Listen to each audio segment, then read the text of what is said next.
Adam Stern here with Dr. Naomi Haas from the Abramson Cancer Center at the University of Pennsylvania. Dr. Haas led a moderated panel about clinical trials, and I'd like for her to share with us some of the progress that's being made. Sure, there were a number of really interesting clinical trials that were presented.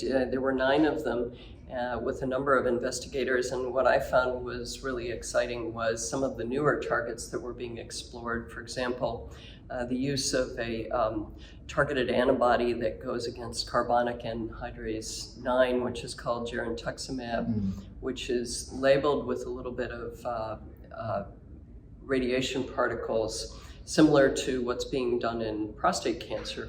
And this is being used in combinations with immune therapy and also VEGF therapy. So Dr. Eric Yonesh presented that trial. There were also a number of trials using more novel VEGF inhibitors.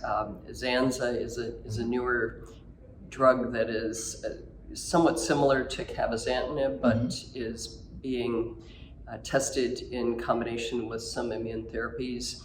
And there were some other HIF inhibitors which were under development, as well as combinations of drugs like the HIF inhibitor belzutifan in combination with CDK inhibitors. So I think what's really exciting is that there are a number of newer combinations, and they're not, and I think that what that will do will be both things that can be used early in disease, but also for kidney cancer that becomes resistant.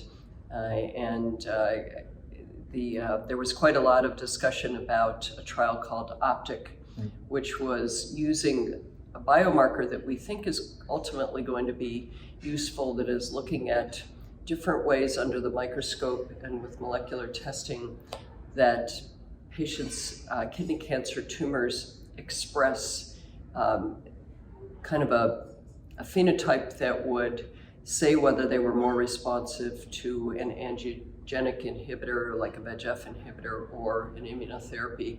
And so the OPTIC trial, which is being conducted at Vanderbilt and Katie Beckerman presented, is basically a feasibility early stage trial that looks at patients' tissue and then assigns them to a treatment group based on what their molecular features are under the microscope. So to a degree, a more individualized approach to assigning treatments? Yes, correct. That's great. So thank you.